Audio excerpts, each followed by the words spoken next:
Boy, the curtains, that looks nice, man. You know what it did? It lightened up the room. It did do that. It lightened up the room. You'll have to work your blinds more, but it lightened up. This room is lighter now. Cut this light up. Yeah. Yeah, it sure is. It lightened up the room. But it's nice, man. It's like, I got one of these. So, but I got a question. First of all, brother, can you tell everybody where your church is located? We're not on the air We're not over there. not unless you just. Yeah, we are. Oh, where the church is located, better cut the light back on. 3200 East Reno. 3200 East Reno Avenue, Oklahoma City, Oklahoma. But isn't it in like Midwest City? It's in Dell City, but it's right outside of Midwest City and Oklahoma City. It sits in all three. We're centrally located in not only Oklahoma, but the country, because I-35 and I-40 are the junction. I-35 runs completely to the north and south, all the way through Texas. I-40 runs from California all the way to North Carolina. And we sit right at the central intersection of the entire United States of America. Wow. Yeah, so church has changed since COVID. A lot of churches have closed down, and a lot of them have tried to go back to that old form, and it's not working. That looks beautiful, girl. Can you see from over here? Look at that. Come look at that. Let's just take a gander at that now. That's first. That's uptown right there. Yeah, shoot, I'll get my table.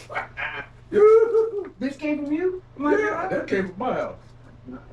Yeah, that's slick. That sure is. Yeah, I'm looking at that black shiny with them carrots, and that's the way it was supposed to Can't be. wait to do another video.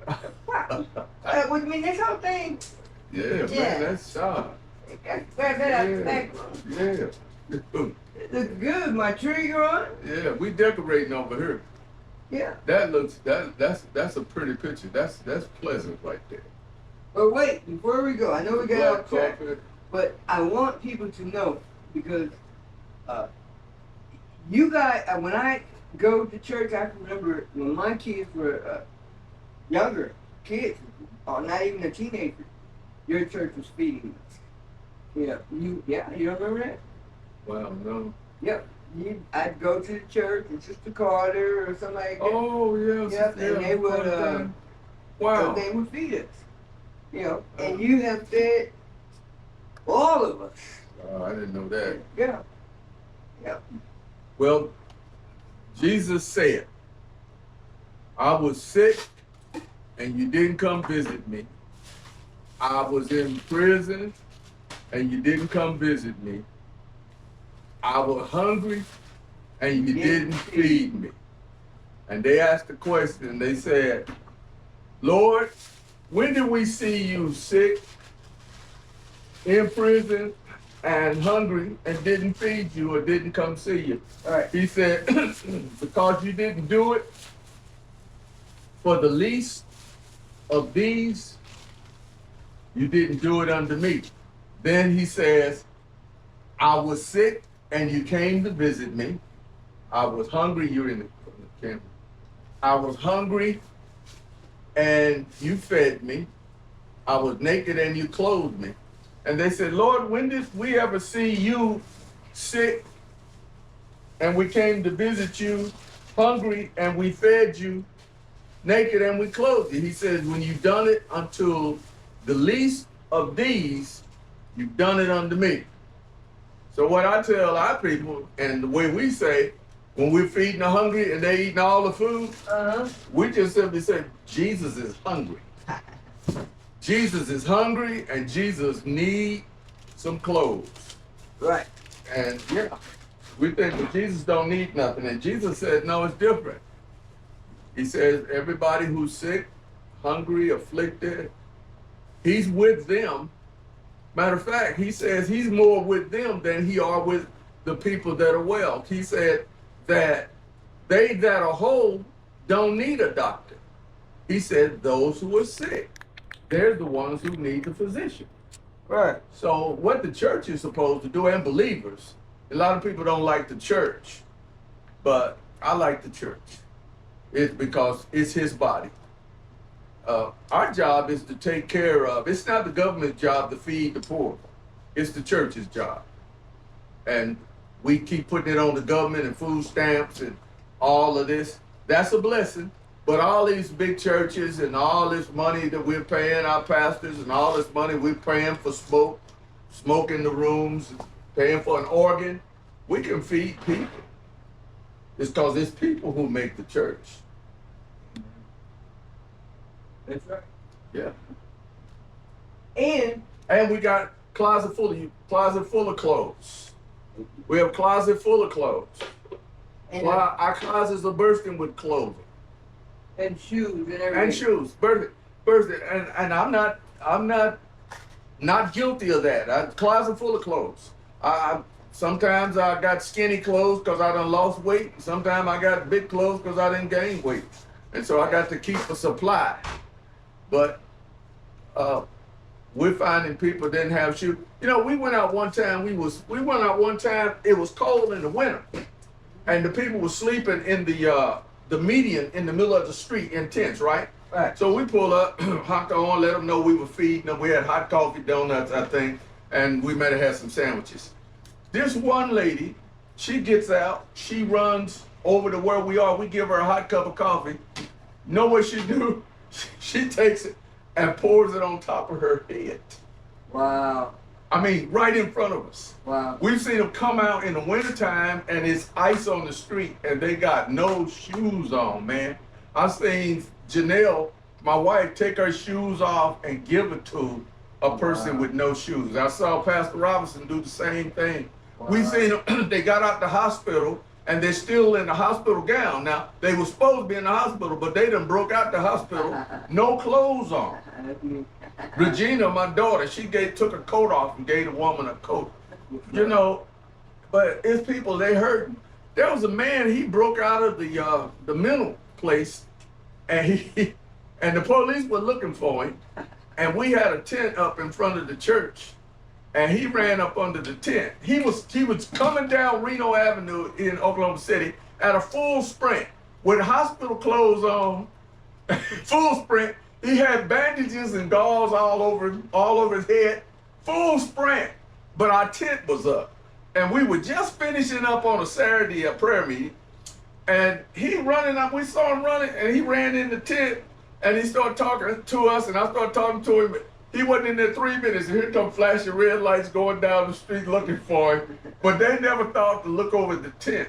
He done broke out of the mental place. Wow. And he had cuts and boiled stuff all over. Anyway, we prayed for the man, and he gave me a phone number. I called his mother. And she said, what he doing? And he's supposed to be in the mental institution. I said, well, he done broke out. I'm here praying for him now. And so we prayed for him. She came and got him. About a week later, she called me and said, you won't believe my son. He is doing well. He got his clothes on. He got common sense. She came and got him while we were there. Wow. Took him home. She called me a week later, told me how good her son was doing. But he broke out the mental institution and he ran under our tent. That's the kind of miracle stuff God's doing. Yeah. Yeah. Now you don't want me to keep talking because you know I can talk. Yes, so. you do, because I do.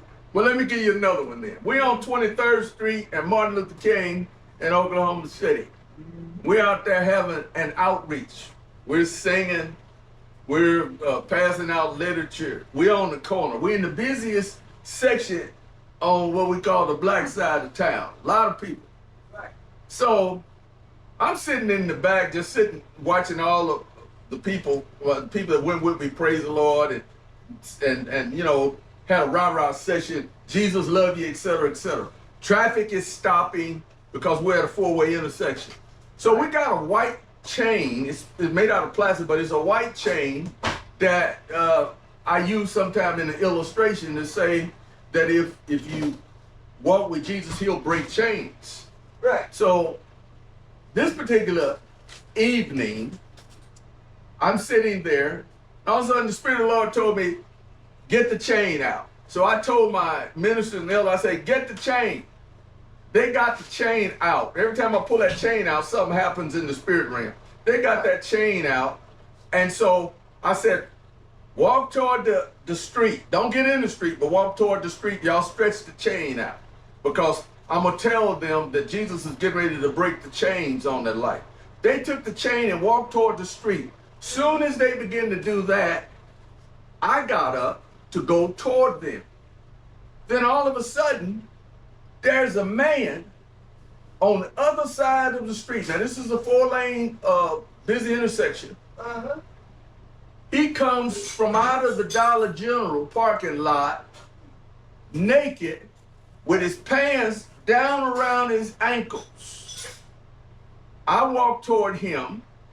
He walks toward me. We're in the middle of the street on 23rd. All traffic stops going east and west. He and I in the middle of the street. He puts his dukes up. He hits me with 3 shots to the liver. Bow, bow, bow. When he hit me, you had to be there. He shook his head like Mo, Larry, and Curly would do. He said, "Woo." He did. Because he hit me. And I'm not muscled up. You know, I done let myself go a little bit. He hit me. Yeah. All my people saw it. He hit, bam, bam, bam. His pants around his ankles. He hit me. I didn't feel a thing. As soon as he hit me, I lifted my hand. I said, in the name of Jesus, I put my hand on the dude.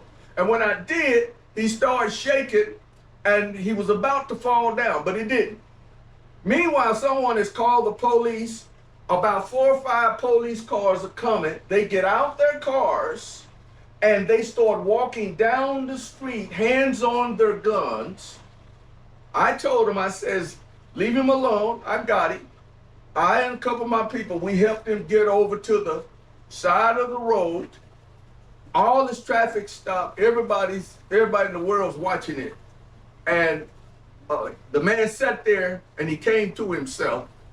We left him in the police hands.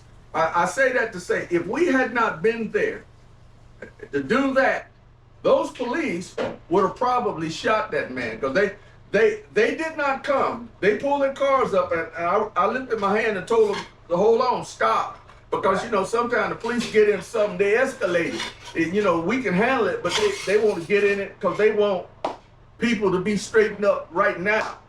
And so when I put my hand up, I said, hold on. So they stopped. I started talking to the guy, me and my Terrence and the guys, we got him over, because he was a friend of Brother Terrence. We got him over to the side. Then the police came. But see, we all know, everybody that saw that knew that could have been a fatality where the police would have killed a man. So he was high as something, because he came across, he was naked. He done pulled his pants down around his ankles, showing all his business. All our kids and all the ladies, everybody out there. And it's me and him in the middle of the daggone highway. So it's like God and Satan meeting in the middle of the road, and God's going to always win. He's a healer. He's a deliverer. So that's why we do what we do. It's more fun when we go outside and meet people than it is sitting behind 4 walls looking at people and wondering why they wore that shirt, wore that suit today. When I went with you, I was so stoked. I was like a little kid, you know, on the way to the candy store. And you guys don't know this, but my brother, you would think he was out there in the street doing some stuff, because the man knows every hideout spot. If you might want to work for a popo, because everywhere there's some homeless, he can tell you where they're at. If there's a man in a tent under a bridge behind a house, and I don't know how he found them, but he knows they're there. You know? God knows they're there, sister. Yeah, and he sent you right to him. And we've been working together, man, feeding people. She's been helping me. We went out. She and I went out here a couple months ago, and we gave away so much food. We had to go back to the storehouse 2 times to get food. And we go and hand food to people on the corner. I mean, there might be, in one corner, there were 10 guys. They just hanging on the corner. We pull up and say, y'all want something to eat? And they like, yeah. They come, I think, a nurse or somebody pulled it Yeah. out. So anyway, this is a soul winner right here. Don't count her out. She's still in the game. I just want you guys to know I've been telling you lately, brother. You may not know this, but I told them that it might have been 2 years ago. Somebody would say something about you, and I would honestly say, I don't know that dude. You know what I mean? Because I did, but just having the opportunity to get to know you, I hope you. I don't know. I know you're a straight man, but I just didn't know a man could be that kind without being gay. I ain't lying. I just did not know that that a guy could be that kind. I did not know that. I got a friend named LJ say that my sister, that's 10 years apart. He said she used to take up for me. And he was telling everybody on the job, but they believe that too. He said, hey man, he telling all the guys, you know how you sitting around here, man, I met his sister. She working down here at the chicken house, Krispy King, and said, man, his sister told me she used to take up for him. And boy, they would, to this day, they think Shame my on sister. LJ. Shame on him. He's the LJ, man. Shame on him. Yeah. But that ain't true. But yeah, we had 10 years apart, but we've always loved each other. We just Yeah, we've always loved each other. but we having fun right He now. was trying to do right, and I wasn't. I wasn't ready yet. done a lot of stuff too. God is good. Oh, he knows. He knows. We got the same daddy, Same mom and mama. daddy. Yep. Come from the same place. So, guys, this is my big brother Steve, one that you guys hear me talk about all the time. And his church is at 3200 East Reno, Oklahoma City, Oklahoma. And I ain't gonna lie, come on Sunday, get a meal. Bring somebody that's hungry. You know, come worship. Don't just come for the meal. But if that's what you do, that's what you do. That's what you do. You know what I'm saying? Come. Yeah. It's a good church because it's hard to get me to go to church, guys, and I go. Yeah. That's just the truth. So until we talk next time, anything you want to say, brother? No, I love you, sister. I love Always. you. Ain't nothing you can do about it. Okay. Hey, you guys take care of yourselves. Bye.